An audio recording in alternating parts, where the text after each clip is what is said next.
மத்தியஸ்த தினத்தை முன்னிட்டு திண்டிவனம் மத்தியஸ்த சார்பு மையம் 8/4/2024 அன்று காலை 9:30 மணிக்கு இந்திரா காந்தி பேருந்து நிலையத்தில் திண்டிவனம் மத்தியஸ்தர்கள் மற்றும் வழக்கறிஞர்கள், நீதிமன்ற ஊழியர்கள், பொதுமக்களுக்கு விழிப்புணர்வை ஏற்படுத்தும் வகையில் துண்டு பிரசுரங்கள் கொடுத்தும் மத்தியஸ்தத்தின் கோட்பாடுகள் கொண்ட பதாகைகளை கையில் ஏந்தியும் தங்கள் விழிப்புணர்வை மக்களுக்கு ஏற்படுத்தினார்கள். அது மட்டுமின்றி 8/4/2024 அன்று காலை 10 மணிக்கு திண்டிவனம் நீதிமன்ற வளாகத்தில் கூடியிருந்த வழக்காடிகளுக்கு திண்டிவனம் ஒருங்கிணைந்த நீதிமன்ற வளாகத்தில் உள்ள நீதிபதிகள் மத்தியஸ்தத்தின் முக்கியத்துவம் மற்றும் அதன் பயன்களை கூறி வழக்காடிகளுக்கு துண்டு பிரசுரங்களை வழங்கியும் நீதிமன்ற ஊழியர்கள் கையில் பதாகைகளை ஏந்தியும் விழிப்புணர்வை ஏற்படுத்தினார்கள். 8/4/2024 அன்று பிற்பகல் 2:30 மணிக்கு திண்டிவனம் ஒருங்கிணைந்த நீதிமன்ற வளாகத்தில் உள்ள கருத்தரங்கு கூடத்தில் மத்தியஸ்த தினம் கொண்டாடப்பட்டது. திண்டிவனம் மோட்டார் வாகன விபத்து நஷ்டஈட்டு தீர்ப்பாய நீதிபதி திருமதி எம் தனலட்சுமி அவர்கள் நிகழ்ச்சியின் வரவேற்புரையை வழங்கினார்.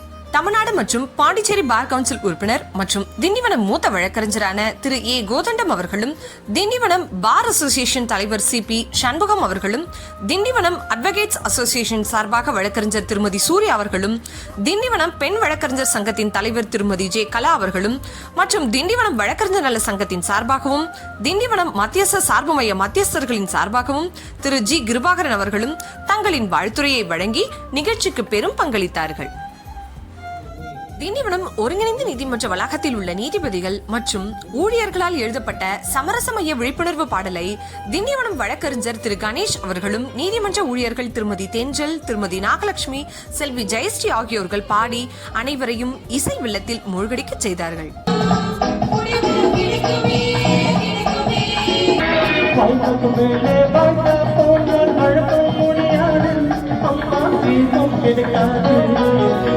திண்டிவனம் முதலாவது கூடுதல் மாவட்ட நீதிபதி மற்றும் மத்தியஸ்த நீதிபதி மற்றும் திண்டிவனம் மத்தியஸ்த சார்பு மையத்தின் தலைவர் திரு ஏ ரஹ்மான் அவர்கள் நிகழ்ச்சியின் சிறப்பம்சங்களையும் சமரச மையத்தின் நோக்கம் மற்றும் கோட்பாடுகளை கூறி தனது சிறப்புரையை சிறப்பித்தார். திரு வெங்கட்ராமன் சார் அவர்களுக்கு ரொம்ப ஸ்பெஷலான வரவேற்று நன்றி சொல்லணும். அவருடைய கடுமையான பணிச்சுமைக்கு நடுவில் நீண்ட நெடுங்காலமாக, அதாவது 50 years at bar, 50 ஆண்டு காலம் வழக்கறிஞராக பணிபுரிந்த ஒருத்தர். திண்டிவனம் முதன்மை மாவட்ட உரிமையல் நீதிபதி மற்றும் மத்தியஸ்த நீதிபதி திருமதி எஸ் நர்மதா அவர்கள் நிகழ்ச்சியின் நன்றியுரையை நிகழ்த்தினார்.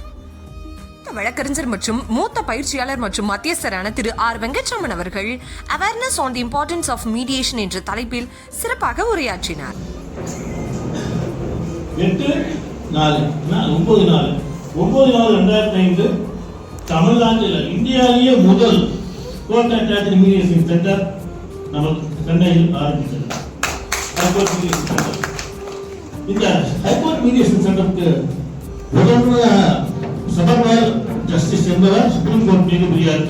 சமரச மையத்தின் முக்கியத்துவம் வாய்ந்த கவிதை ஒன்றின் மூலம் தனது விழிப்புணர்வை வெளிப்படுத்தினார் திண்டிவனம் நீதிமன்ற ஊழியர் திருமதி சிவரஞ்சனி. பிடித்தவள் விசும்பி அழுதாள், உள்ளம் நெகிழ்ந்தது, இல்லத்தில் புது வாழ்வு மலர்ந்தது. பணமே வாழ்க்கை என்று நினைக்கும் மனமே மத்தியஸ்த மையத்தின் சிறப்பம்சங்களை உணர்த்தும் வகையில் சிறு நாடகங்கள் நீதிமன்ற ஊழியர்களால் நிகழ்த்தப்பட்டது. கல்யாணம் ஆகி 20 வருஷம் ஆகுது. குடும்பம் பண்ணிட்டு குடும்பத்தை நல்லா பார்த்துக்கிட்டு, பிள்ளைகளை நல்லா பார்த்துக்கிட்டு, போராட்டத்துக்கு எங்க அப்பா அம்மா நல்லா பார்த்துக்கிட்டு டெய்லியும் பள்ளியோட செஞ்சுக்கிறேன். என்ன போய் தெண்டாசு வரும்னு சொல்றாரு. கோர்ட்ல போய் பார்ட்டிக்கிட்டையும் ஜட்ஜிகிட்டையும் உங்களுடைய ஜீனியர்ஸுங்கிட்டையும் ரொம்ப கஷ்டப்பட்டு எல்லாரையும் சமாளிச்சு கேஸ நல்லபடியா நடத்தி இவ்வளோ நேரம் உங்க அம்மா தான் கால் பண்ணியிருந்தாங்க. ஒரு முக்கியமான கால் இருக்குன்னு உங்களுக்கு தெரியாதா? எனக்கு தெரியும்டா செல்லம், நீ எப்படியும் ஒரு முக்கியமான கால்ல தான் இருக்க. நீங்க தானே பெஞ்சில் இருக்கீங்க, சிகரை போட்டு எடுத்துட்டு வந்த போட்டு தான் நான் போட போறேன். அதை விட்டு இதை போடல அதை போடல கை வச்சுட்டே வந்துருங்க. ஒரு நாடகம் கூட இந்த வீட்டுல நிம்மதியா பார்க்க முடியல. நிகழ்ச்சியில் கலந்து கொண்ட அனைவருக்கும், குறிப்பாக திண்டிவனம் சரஸ்வதி சட்டக்கல்லூரி மாணவர்கள் மற்றும் திண்டிவனம் வழக்கறிஞர்களுக்கும் நன்றி தெரிவிப்பதில் திண்டிவனம் மத்தியஸ்த சார்பு மையம் பெருமை கொள்கிறது.